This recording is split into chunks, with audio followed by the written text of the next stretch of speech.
Hello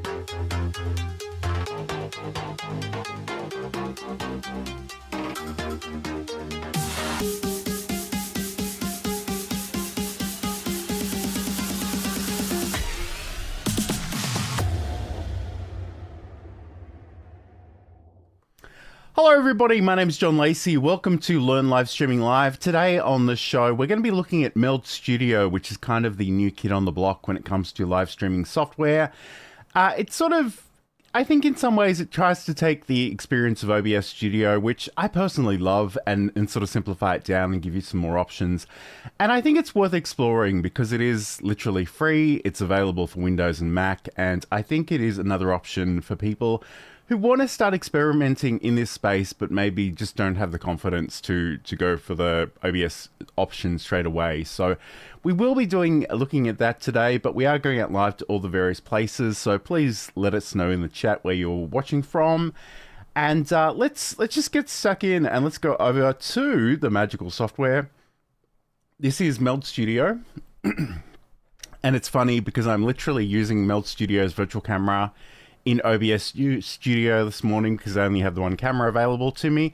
But this essentially is the software, and let's head over to their website so I can give you a better sense of this, if I've still got it open, which I don't appear to. So let me just bring that up really quickly. Meld Studio. Okay, so this is Meld Studio, which you can find at meldstudio.co. And it sort of says stream with confidence, will handle the complexity. And I think that is what is happening here, is that this is mostly about actually trying to simplify some of those aspects of OBS that some people have issues grappling with. So I'm just going to scroll down the page a little bit. You know, live stream, record, create, build to multi-stream, unlimited destinations, 100% free, set the scene like never before with automated transitions, find the perfect shape, post-production effects in real time, which can be really fun, but kind of can potentially be quite distracting, I think. We can control the sound. We'll talk about that more in a moment. And you can download it from Windows and Mac. So that's what we're going to be looking at today. Let me just go back to Meld Studio, and I will come over to OBS on the other side and just check in with the comments. Hello, Saeed. So Saeed is writing that Meld feels like it is to OBS what Ubuntu is to Linux. I'm not sure I can understand that comparison, but maybe you can explain it to me in the comments. So what we can do, so this is essentially the interface. Everything seems to be docked in place. I can't rearrange this at all, which is fine. Although I would love to have this software on my, like the projection, if you like, actually on my teleprompter, which I can't do in isolation. There's no way of detaching this and reorganizing that. But you know, leaving that to one side, let's talk about some of the options that we have here. And I'm actually already using my camera over here. So what I'm going to do, I'm going to delete the camera and we're going to reapply it. So instead of sources, we actually have layers, which I think in some ways kind of makes sense because you need to think about what is on top, but we've also got the scenes down here. We've got the audio mixer over here. We've got some output options over here. I've already got the virtual camera going because I am doing a bit of a meld to OBS today. We've got some transform options in the opacity and the fill mode and the settings. We do have our presets and effects, and we'll come back to those in a second. But right now, I'm just going to delete this. I'm going to get rid of it. I'm going to try to get rid of it. There we go. There it goes. All right, let's talk about actually adding in our video capture device. So if we go to the layers, there's a plus sign up here. We can go to video device. We can select out from our options here. So I could do a whole lot of weird Inception stuff here, but I'm going to try to avoid that. I'm going to go to my Camlink 4K, which is what I generally use, and you're actually going to see everything that's behind me, which is what you don't normally see due to the magic of the green screen, and we'll get to that in a second. But one of the interesting things about this is if you ever wanted to mask yourself out in your camera really easily, it gives you some really fun options. So if I click on this little circle, well, I mean, in theory, it gives me these options. In reality, it's not doing anything, which is not particularly helpful when you're trying to demonstrate some software. Um, and this has happened to me a few times, and I'm not really sure what's going on here. Because if I try to...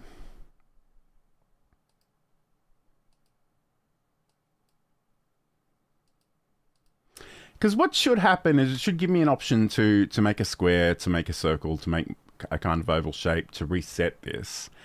And it's not really giving me any joy. I don't know, maybe that's because I got the virtual camera on. Maybe if I turn that off and try again.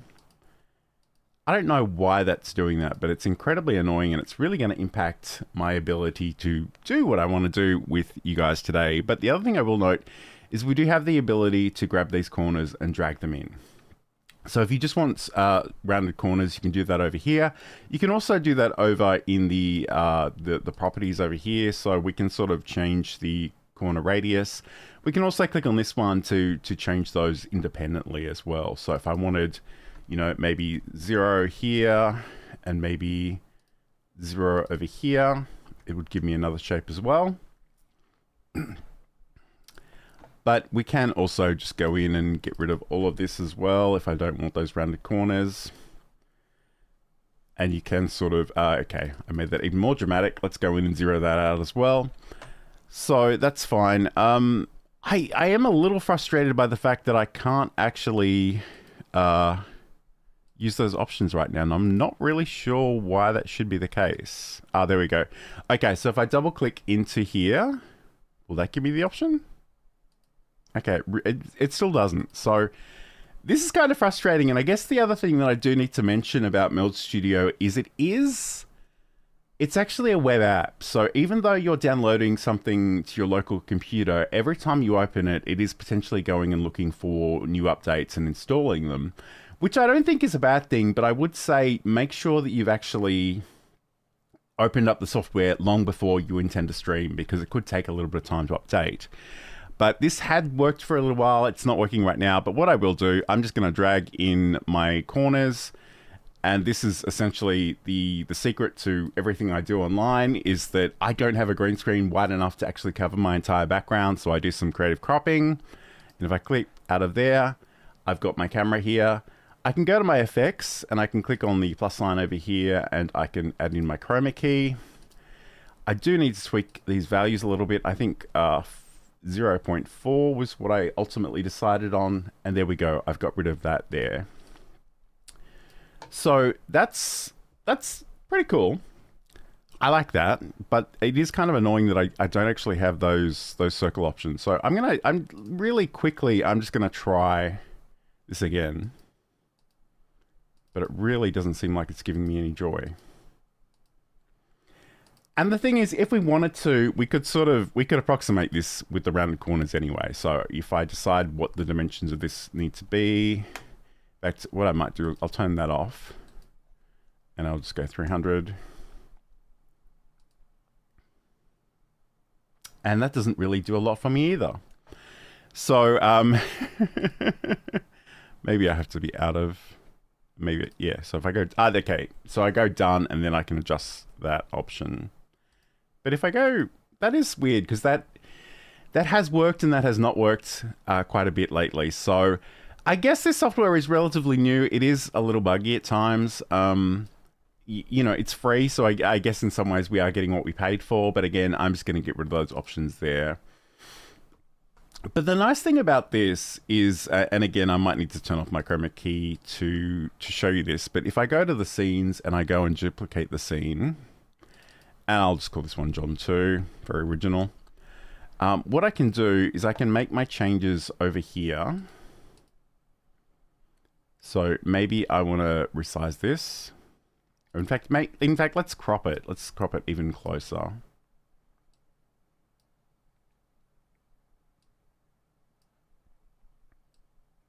In fact, let's crop it quite dramatically.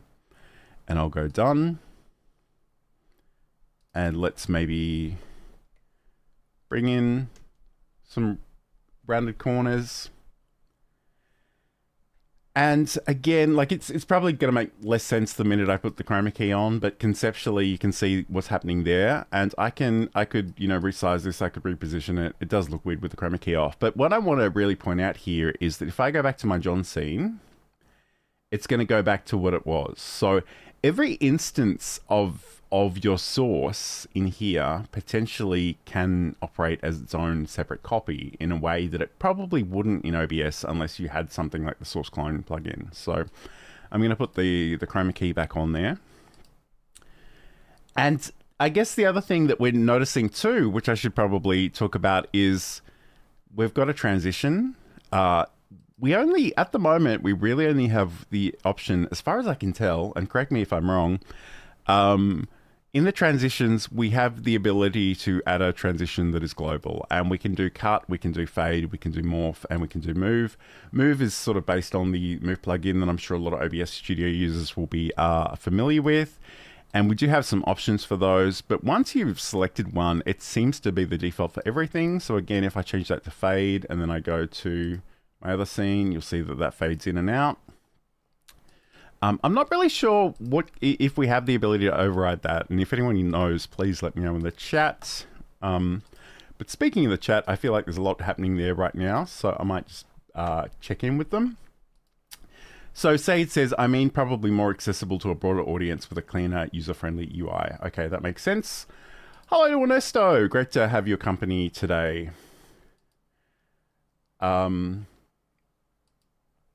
And Said says, make your camera a bit smaller, then the buttons work. Okay, cool.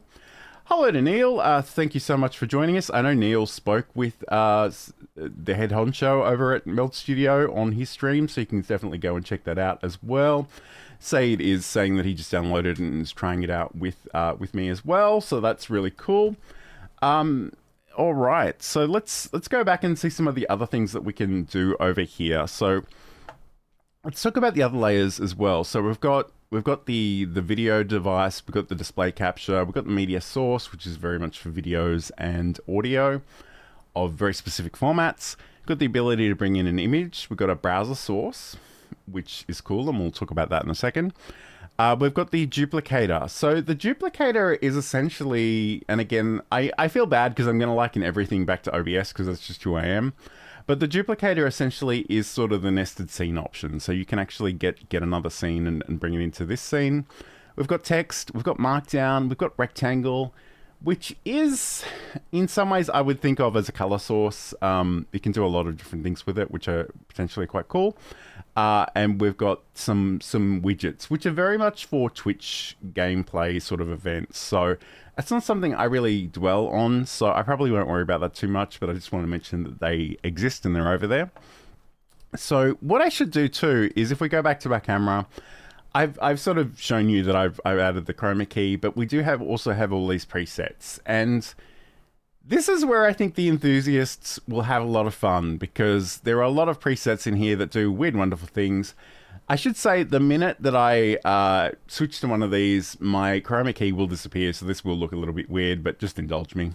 So let's click on the 3D one. I can actually go back and add in the chroma key if I need to, but let me just show you what these look like first. We've got the 90s, which is very weird. We've got black and white, which is just black and white, which is fine. I've got colored, which gives me a weird purple glow. Got duotone. Again, we can go in and actually change these settings, and I guess that's the thing. Once you click on a preset, the individual effects will be in here, so we can come in here and tweak these potentially if we wanted to. Maybe I want a bit more brightness, a little less contrast, or more contrast. I don't know. That's not an effect I would ever use in a million years, but it is what it is. We've got fisheye, which is very unattractive, and I will not press on that one again. We've got Ghost, which is sort of an inversion of color in black and white. Hologram, which again feels a little bit Star Wars-esque. In fact, if I bring the chroma key is there. Okay, the settings have changed a little bit, but that's all right. So if I bring the chroma key back in, and I've got that what did I say that one was? The hologram effect. That's kind of cool. Like I actually don't hate that. Do seem to be seeing. Oh, okay, that's only because I've got it selected. But the thing about this is you can adjust the effects from the presets. We can turn elements of this on and off. So if I didn't want the glow, for example, or if I didn't want the Venetian blinds effect, I could turn that off. The order of this is potentially quite important. So if I move the chroma key towards the end, it actually just gets rid of everything, which is not great. So I can move that back to the beginning, which is where I kind of need to make sure it is. So that's the hologram one. Let's look at the luminance. That's just weird. Inverted colors, super saturated. We've got the pixel cam, which again feels just like it's just a grid over the top of your camera with poor video quality. We've got red moon, which is kind of an inversion of color again, but with a lot of red. Scan lines, again, if you want to look low tech for some reason. We've got sepia. We've got smooth. I don't really know what that is doing. We've got thermal, threshold. I'm having too much fun playing with these, but they are what they are. So I'm going to go back to none. I'm going to go and actually put my chroma key back on because that's going to annoy me. Saeed is jumping ahead, like, you know, as is his custom, but he's sort of asking about the multi-canvas options. We will get there, but hang in there for a little bit longer. Okay, so we've got those. We've got all these wonderful things. What I might do, like, let's just talk briefly about the display capture. So if I click on the add option here, in fact, I'm going to go and do this one over here. I'm going to turn off.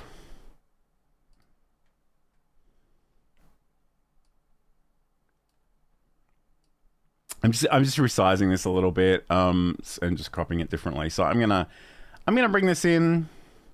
Gonna make it a little bit smaller. So let's actually think about what kind of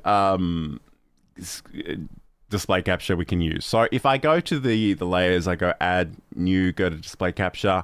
We get this little dialog box. It asks us to select a display or window, and you'll see that we've got the different windows at the top, and then we've got individual apps. So we can do all kinds of stuff with this. If I go for my field monitor, for example, which is the thing that literally just has a clock in the background to let me know how I'm going for time, I can bring that in there. It's not very exciting, but it just shows you that I can capture an entire screen. If I go over to the source, I can change this kind of at any time. And if I go to Analog Lab, which is sort of a MIDI keyboard software, and I can drag this in. I can make this a bit bigger if I wanted to. The other thing about this is in these properties, you'll see there's an option that says add an audio track for the source. So if I turn that one on, you'll see that we suddenly have, in our audio mixer, we've got an audio capture for this. You guys on the stream won't hear this, but if I press something beside me on the MIDI keyboard, you'll see that those audio meters do go up. So it is capturing that as well. And again, just because I love playing with my green screen stuff, I'd probably put myself slightly above this to give the effect of me appearing on top of this. But that's really all we need to do in terms of actually capturing a display source. And this is quite interesting because I guess the OBS equivalent of this would be display capture or window capture. And in some ways, the way that this is set up is kind of cool because it doesn't really differentiate between those two things. All those options are in there. So if you want to make a change, you can certainly do that relatively easily. So that's really cool. And again, you can add all the effects and the presets to your capture. So if you wanted it to have a 3D effect and float in space, or you wanted it to be incredibly lo-fi to the point where people couldn't even see what it is, those are options as well. And once you've selected those, you can also adjust the individual effects that make that up. So if I turn the transform off, for example, it makes it a little bit smaller. If I turn off the corner pin, you know, it does that sort of thing. The other thing too, is the ability to capture the cursor. So you can turn that one on and off. Again, very standard live streaming affair, but it is cool that it's in there. And that in itself is really straightforward. So even if you're not necessarily doing a live stream, you just want to demonstrate some software, you know, it's very easy to put these building blocks together in such a way that you can demonstrate different things. So again, very briefly, I'm just going to look at some of these other options that we have. So we've got the media source. I can come in and find a video. Actually, here's one I prepared earlier. And I might even just resize this and put this in the corner. We might even just toggle off the screen capture, so I've got a little bit more space for this. Okay, so I guess a few things to note. You know, the minute you pick the media source, it uses the file name, which again, you could potentially come in and rename if you wanted to. Down here, we've actually got the audio. If you want to hear the video that's playing here, just make sure you click on this Q button, which is to monitor the audio. When I do that, I can hear the audio, and again, I realize you guys on the stream won't be able to hear that because I haven't set that up in such a way that that is how that works. But essentially, that's what we've got there. We can adjust the volumes, we can do different things, but so we do have these options. Again, they're relatively simple, and that's kind of the take-home message, I think, in a lot of ways about Meld Studio, is it is definitely an attempt to simplify a lot of this stuff. So we can add the audio source, we can loop the playback, we can play when the scene becomes active. And I guess the one thing that I'm kind of missing, and I might even just right click on some of these things just to make sure it's not actually hidden, is that I don't have OBS style filters as far as I know. And there's nothing inherently wrong with that. It's just that I think I would have to make a lot more scenes to do a complete show than I would in OBS. Because a lot of the time in OBS, I've only got a handful of scenes, but I'm pressing buttons on my Stream Deck to rearrange things and toggle the visibility of things. So it's just a different way of working. So you can keep that in mind as well. Again, with that video source, I've got those filters. I can go in and play with the effects. So in this case, I probably maybe an outer glow just to give a sense of where this video is and where it ends. And again, I could change the color of that one if I wanted to. Double click on that and pick a color. And we've got different options in there as well. I don't, visually that's kind of terrible. I probably wouldn't have done that in real life, but just as an example, that's how we can work with that as well. And I did also try this for my banners because I do have some animated banners that I do sometimes use on the streams, and I just found it was actually kind of challenging to work with them because I guess the other option here is we do have the ability to sort of, you know, skip back to the beginning of our media source. We do have the ability to play our media source. I can literally sort of just pick a point from here to start. And I know sometimes people actually like to narrate video, like they'll play a little bit of a video, they'll pause it and they'll talk about it. So I think in some ways that might be quite useful there, but it's just, these are all things you'll have to potentially play with and experiment with as well. So I'm going to hide that one. Text, I haven't played with this very much, but I think it's relatively straightforward. The one counterintuitive thing is I want to click over here to type something in here, but that doesn't really work. I've got to do that over here in the properties. So if I go learn live streaming live, we do also have the ability to read content from a file. So if you've got a text file that you want to use, you can work with that as well. I can change my fonts and I will press something, and that doesn't do. I was going to press O to get to the Open Sans font that I want to use, but that evidently does not work here. So I'm just going to have to do a bit of scrolling. So many fonts, ridiculous amount of fonts, really. So I'll go Open Sans. I might go extra bold. I can reposition this. And I can apply my effects and my filters to a lot of this stuff as well. So again, if it makes sense, you can use that. But in this case, I might even go to my effects. I'll add in a drop shadow because I think that will be really elegant. And you know, I can adjust the distance that it's away from. So it can be quite a distance, which is kind of trippy. But I could tweak that and do whatever I want there. And again, not a lot of settings, but again, that's the whole point. We keep it nice and simple, and I can adjust the size as well. So maybe if I make this 90, it's a little bit more apparent. And I can bring stuff in. I can work with it in that way. That's really cool. So we do also have Markdown, and I don't really do a lot of Markdown, but essentially, I guess if we go Markdown, I really don't do any Markdown at all. Like we can do things with lists.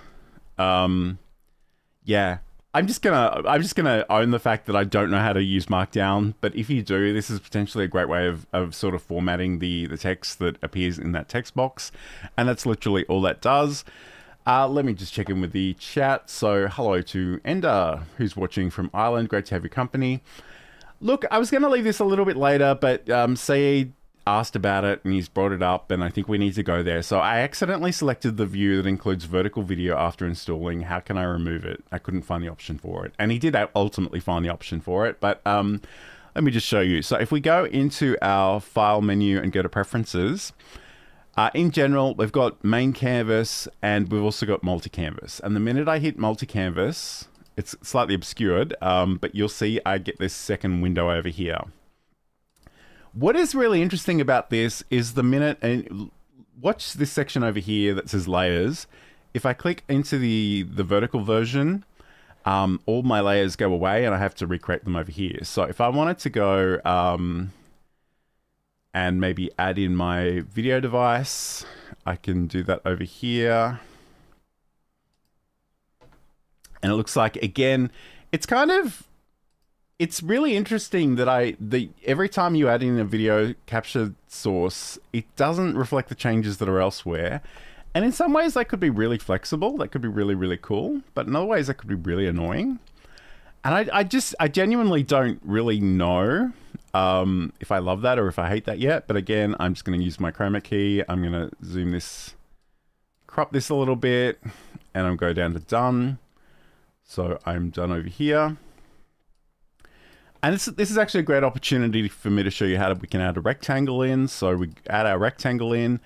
By default, it seems to always be a 200 by 200 rectangle. And if we want to make sure we unlock the aspect ratio, and I will go 1080 by 1920, that will fill that whole space. And again, I can change the color. It looks like it's got a color picker.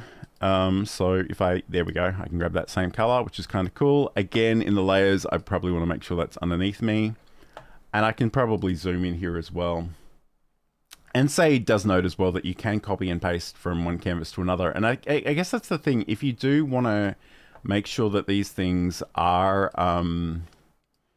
you know, they're all treated the same, that's often a good approach to do there. So I'm going to just go in and add in fact, let's try that. If I go back to the horizontal version, and again, you'll see that the icon changes over here. That's the main reason you know. And if you haven't played with this before, that's kind of confusing. But I'm going to bring back in the Analog Lab software. I'm actually going to right click on it and go copy. I'm going to click over here into my vertical version. I'm going to right click and go paste.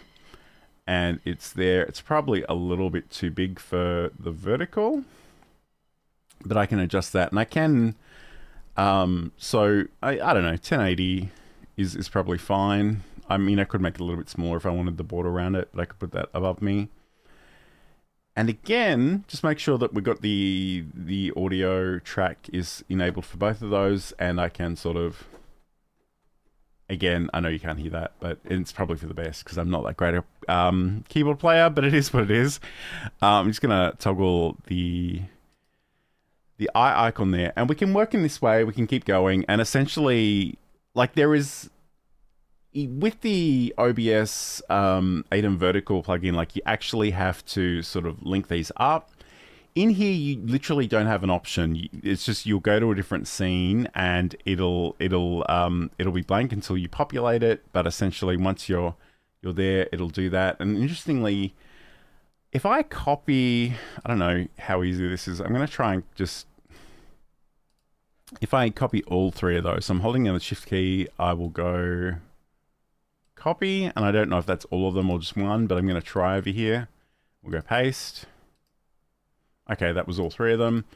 Although not quite in the order I was expecting.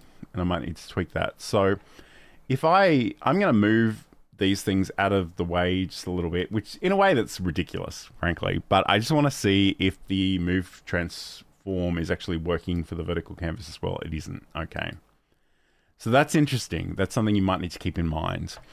But if we go back to the file options and go to the preferences, when you click on here, you'll get a whole bunch of different options. So you can come in here and add all your destinations as individual outputs, and they give you Twitch, YouTube, and custom RTMP.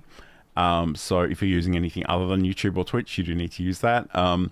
And I guess in some ways, this is the point at which you'll need to make some choices about where you might be going vertical and where you might be going horizontal. We can adjust where these things are being outputted to, and also, you know, the destination of screenshots and things. If I go into the recording edit options, this is where it gets interesting. And I mean this in the nicest possible way. The recording output options are QuickTime Movie, the Russian MKV format, which I cannot pronounce, which is pretty standard fare, even in OBS, and Flash Video. It doesn't have an MP4 option. And as far as I can tell, I'm not seeing anywhere within Meld Studio to remux this. So if I wanted to convert this from MKV to MP4, I'd have to find some other way of doing that, which is... it's kind of odd, and in some ways, the hybrid MP4 format is such a beautiful thing in OBS these days. I'm surprised that's not there already, but maybe they're working on it. And again, we have clipping options, so if you want to make a clip, you can set how long it can be for. It looks like we've got 10 to 120 second durations. You can choose where you save that to. I've actually created a subfolder just for the clips. Again, those same three video formats, and whether it's the main canvas or the vertical canvas. So that's interesting. We can do one or the other, but not both by the looks of things. And in some ways, this isn't a backtrack replay option either. You hit the clip button, which is over here, and it'll essentially record the next 90 seconds. So it does work a little bit differently to the version in OBS, so just keep that in mind. But if we go back through these options, you know, we've got different options here for different things, whether you're using hardware encoding or not. We do have the plugins, which again I think is only for Meld Studio. I don't really know enough about how it wrangles plugins to know how much further we could potentially take this, but the advanced option, which is just a WebSocket. Again, it's not something I personally ever use, but I know Soundproof and other people use that all the time.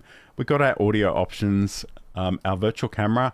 This is actually something you do need to install after you download this. So you'd come in here, you'd click the install button, and it's a way to go. And again, you can choose whether it's the main canvas or the vertical canvas.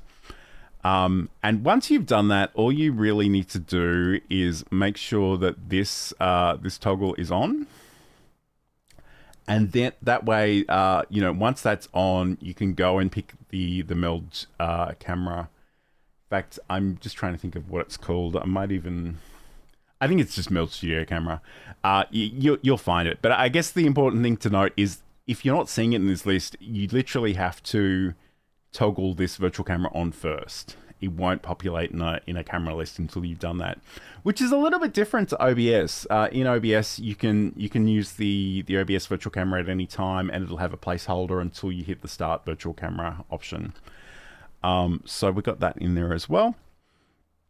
All right, got the markdown, the rectangle, the duplicator. So let's talk a little bit about browser sources and duplicating things. So I'm going to, in fact, let me just make sure I'm definitely in my vertical canvas, my horizontal canvas. And to be honest, I'm probably going to confuse the hell out of myself. So I'm going to go back into preferences and I'm just going to go main canvas only. Oh, okay. That's interesting. So I was actually on the vertical version when I turned that on. So that's potentially a problem. Let me go back into the preferences. Turn that off. I'm going to turn this horizontal virtual camera back on because I am doing some OBS shenanigans in the background. But all right, let's go down here, and I'm going to create a new scene. I'm going to rename this scene and call it chat. And what we're going to do, I'm going to go over to my browser. I might even just go about. In fact, it's fine. I can do it from here. So this is just the Social Stream Ninja plugin. It's running. It's doing its thing. So if you do want to bring Social Stream Ninja comments into Meld Studio, it is possible, but it is different. Because traditionally what we would do, we would come in, we'd copy the streaming chat, which is our doc and potentially an overlay, and we would add a doc. But as far as I can tell, Meld doesn't have docs, customizable docs that we can add to. So I'll talk to you about what we can do there instead. But what we can do is we can just come down here and we can actually get our featured chat overlay. We can copy this. We can go back to Meld Studio, which is this one here. I can go to my layers. In fact, what I might do, I'm gonna copy. In fact, I'm being very indecisive, but what I'm gonna do, I'm actually going to duplicate. Actually, yeah. I'm sort of improvising too much of this. So I did want to show you the duplicator option, so I will do it here. So what I'm going to do is I'm going to add my chat over here. I'm going to go to add a new layer. I'm going to find the browser source. And it looks like this with a funny little digital cat playing a computer game by default. And what we can do over here, we can adjust these options. I will just go 1920 because I want it to fill the space. And again, because that little aspect ratio option is selected, that's proportional. I could also flip it vertically or horizontal, but again, that's not useful here. What I do want to call your attention to is we have that same add an audio track for this source. So I think Social Stream Ninja does have some audio options. I never use them. I find them kind of distracting, but potentially if I was using them, I could turn that on and my browser source would be down here. In fact, let's rename my browser source. I'll say Social Stream Ninja. All right. And what we want to do is we want to just paste in the URL of this here, which I'm not going to actually do on camera. And this is where it's going to get really weird. So if I go, not screen sharing. Okay, so this essentially is just the browser source. I'm actually just going to paste in my URL and it's going to go blank, which is fine for our purposes. But I'm going to go back to the version of me sharing and let's go back to our screen share. And the reason I guess I don't want to share that is it includes a unique key, and the minute I share that on a live stream, and I'm also using this in real time on OBS, is anyone can potentially come in and trigger things in my stream, which is not really what I want. But essentially what I can do is I can go into my John scene, I can go to add a new layer, I can use the duplicator option. It'll ask me what I want to do. In this case, I'm going to add the whole chat scene. There's nothing on this except the browser source itself. So if I were to, and this is where it gets a little bit different, because if I was in OBS, I would have this magical custom doc, which I can bring in. I can copy and paste a link, and from here I can actually trigger chat comments. In fact, let me do this. So you can actually see, I'll say, click on this one from John's chat support and it says, hey, don't forget to like and subscribe. And you'll see that's happening in both Meld and also the broader stream. And then I could click on that one to hide it again. We don't have the docking option, but what you can do instead, and I won't actually show you all of this because again, there's potentially some security issues with this, but where it says streaming chat, dock and overlay, there is an option to open this link. And again, if I open this link, you'll see too much, and I don't want to share that with you, but essentially when you open this link, it'll give you that dock that you can click on in a browser. You might need to tell your Windows firewall that it's safe to do that.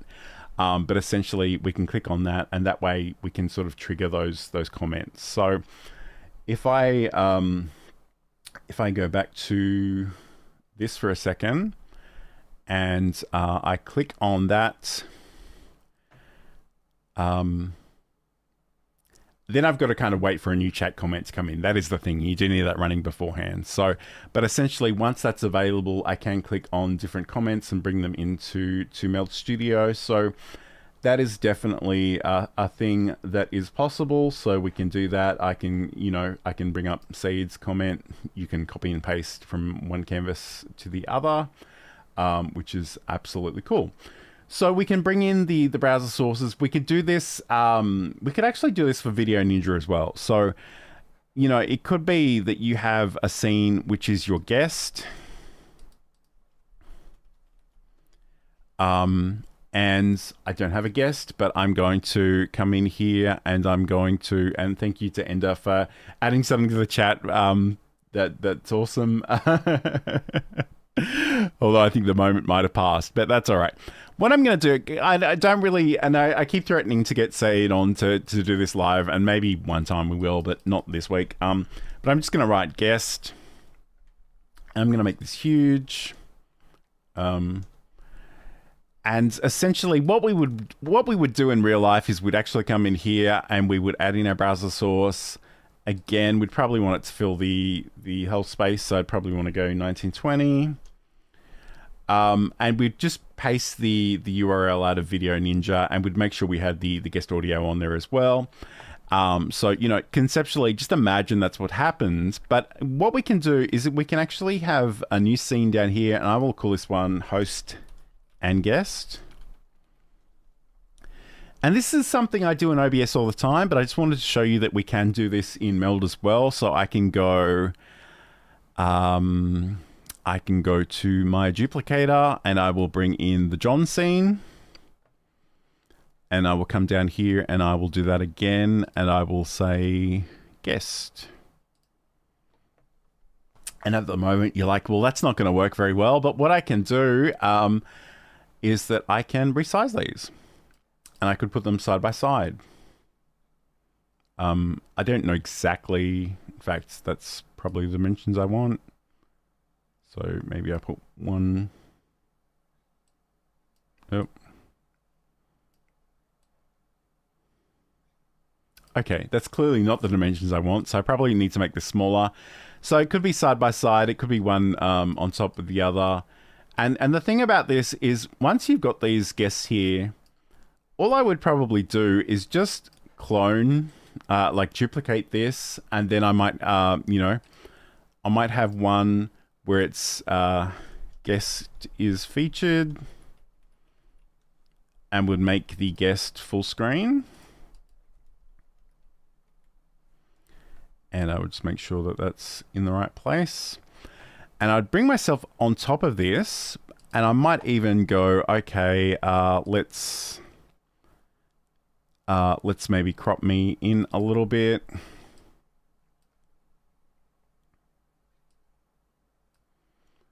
And I think that's okay. We'll go done. I might bring these corners up quite a bit to really round myself out. I could put myself in a corner down here or up here.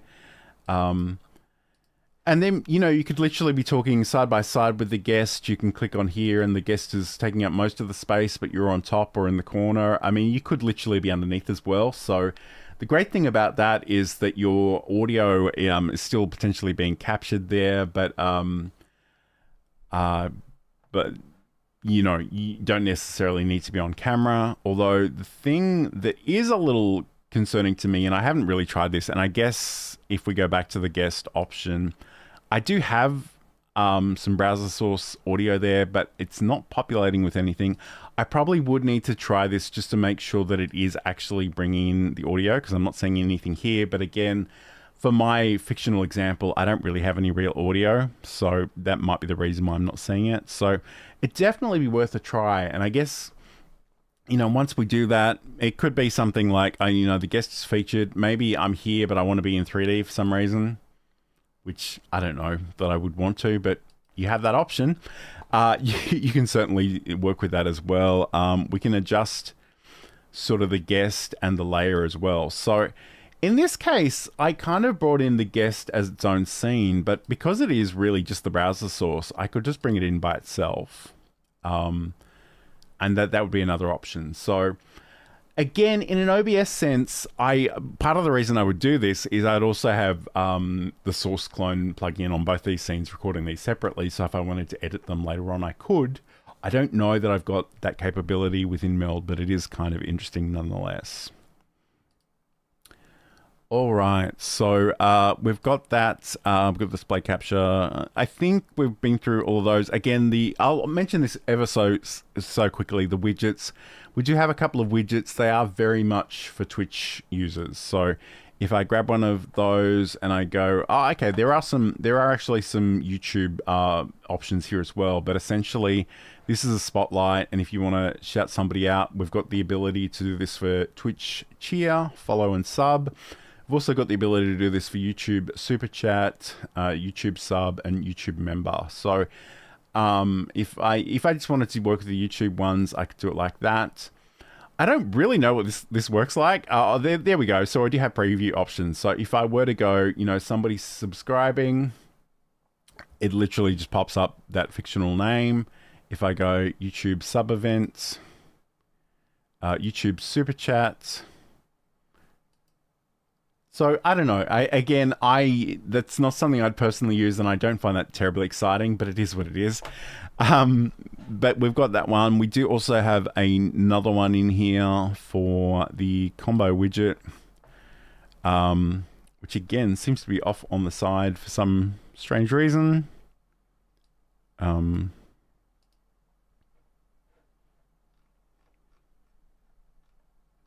I can preview the events. It's got a width of 0. I don't know what happened there, but I will give it a real width so we can actually see it. We can change the colors, but we can also do a preview event. Okay. I mean, it's beautifully animated. I just don't know what content it would display. But again, if you're a Twitch streamer, you probably know what those things are and can wrangle them a little bit better than I can. Yes, I believe it does. So Saeed writes, doesn't OBS also have a YouTube integration now? Yeah, I'm pretty sure it does. So if you go to the file menu and you go to settings, I don't really want to change it. In fact, I literally can't change anything in my version of OBS because it is there. But I think you can log into YouTube. I never work with that because I guess the thing is, I'm not entirely sure if I can schedule events, but I do everything via Restream anyway, so it's kind of a moot point. But I believe you can sign into Twitch. I think you can sign into YouTube as well. But yeah, essentially we've got those options. So again, once we go into our settings, we go into our preferences, file preferences, we can add in our streaming destinations. We can do that for the main canvas or the multi-canvas. And once you've done that, you can go live up here and you can hit record. And you can also use that clip option. But again, it's not a backtrack clip. It's not always recording. It's literally a clip from when you start, when you press this button. All right, so this is Learn Live Streaming Live. I'm going to press this magical button. Don't forget to like and subscribe wherever you happen to be watching. One thing I do want to mention too is that Meld does have its own Stream Deck plugin, so let's have a look at that one. All right, I don't know that any of these are actually relevant anymore, so I'm just going to delete these because I was playing this previously during the week. But essentially, they have their own Stream Deck plugin. You can find that in the marketplace. It is just called Meld Studio. And over here, we've got the ability to show scene. We can do a screenshot. We can trigger a clip. We can mute a track. We can monitor a track. So that's that Q option. We can change the layer visibility. We can change the effect visibility. We can record and we can go live. So again, just to give you a sense of that, if I drag one of these onto my Stream Deck over here, that I'm just using the mini for this purpose. So I can say, we'll say, John, I will do that again over here, and we will say host and guest.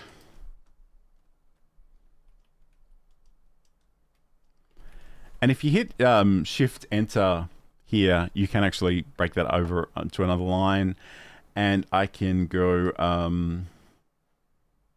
I don't know, maybe we will go with guest is featured. So I'll go feature guest. All right, cool. So I will move that to that side of the screen. And what I will do is now, if I press the buttons on my physical stream deck, I can go to host and guest. And you'll see in the background, that's what we've done. I go to guest feature. It moves to that one. And I could go back to the John only scene as well. So it's really, really simple. I guess the other things we can do too is take a screenshot. Again, useful. I don't remember seeing, maybe I haven't looked closely enough, but I actually don't recall seeing a screenshot button in here anywhere, although I imagine I could probably go into the preferences and add a hotkey for that. Maybe.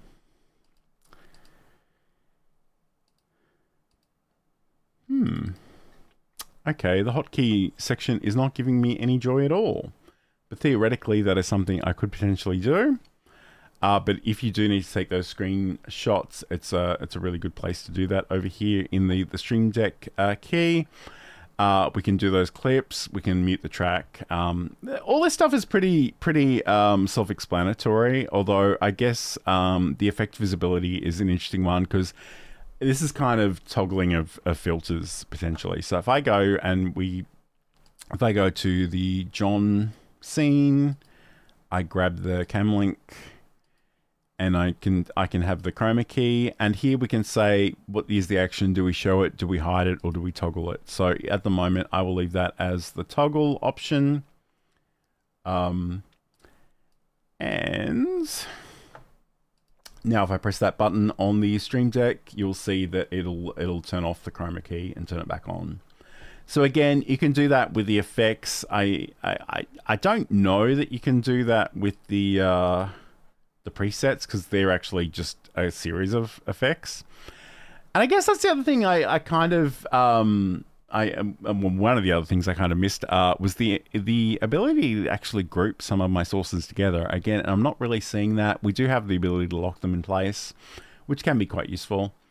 But I'm not seeing that. And I guess the other thing too is that a lot of the time, you know, I feel like I'm a relatively advanced user of OBS, so there are things that I'm definitely missing from this experience, but I think it's a really cool place to start playing and have some fun with. And again, like OBS itself, it's also free, so it's just another tool in your content creation toolbox that you can reach for periodically. Hello to Full Blast, who writes Made It. Great to have your company today. So we're just looking at Meld Studio. Again, it's free. It has a lot of cool features. Again, it attempts to sort of simplify how the streaming software works. It's a little bit more advanced than say your StreamYard or Restream Studio and those other browser-based software, but it does and not perhaps not quite as overwhelming as OBS Studio itself. I realize there have been a number of different attempts to make OBS more accessible. I mean, I think two of Streamlabs Desktop, which essentially was built on OBS code. And there's always going to be a bit of a trade-off between, you know, usability and ease of use and your ability to push the envelope and try different things. But I've been a little bit grumpy about Meld Studio over the couple of weeks past, and I thought it would be worthwhile checking out. So I actually don't have a problem with this. I think it's kind of cool, and I don't know if it'll replace OBS in my personal setup, but I do love the idea of using that. Again, even just the virtual camera. So a lot of people don't want to stream. They don't want to record a video show or a podcast. But it could be something that maybe you just want to improve how you look in your Zoom meetings. Again, we can add the colors. We can add the branding. We can add the imagery here. Just make sure you turn on the virtual camera. And then you can go into Zoom and select that as your camera. So it's really cool. I think it's definitely worth exploring. I don't know that it's going to replace anything in my setup, as I said, but again, if you're interested, check it out. Head over to Meld Studio, which I believe is meldstudio.co. Let me just refresh that quickly, make sure of that. Again, you can download it. You can add the sources. You can do all other things. So it's definitely worth exploring. Again, multi-streaming to unlimited destinations is a great idea in theory. Just think about what your internet connection actually looks like, because if it's anything like mine, you don't want to be going out to 15 places directly. You might want to think about using something like Restream to take that one signal from your computer and your internet connection and broadcast it out into the world, which you can definitely do with a custom RMTP. So that's Meld Studio. To be really honest with you, I was genuinely impressed by it. So I think there's a danger that you could get carried away with all of those animations and transforms and effects, but I think it's definitely a good thing to play with. I think it's going to help a new generation of streamers, and I love that anyway. Hello to Roy, who's a little bit late. We are kind of wrapping up, but it's great to have your company nonetheless. And Roy was actually the person, yeah, exactly, only streamed to 10 places at one time. Well, yeah, I mean, it all depends on your internet connection. So just keep that in mind. But Roy was actually the person, I think, that initially drew my attention to Meld Studio. So thank you for that, Roy. Again, we're going to wrap up shortly, but thank you so much for being here, everybody. I really appreciate it. Don't forget to like and subscribe wherever you happen to be watching this. I will be back with my OBS Studio show next week. OBS Obsessed. Again, as always, I'm not really sure what the topic's going to be, so if there is something that you're interested in exploring, let me know in the chat or the comments. I'd love to hear from you on that one. But have a great week, have a great weekend when you get there, and I will talk to you again very, very soon.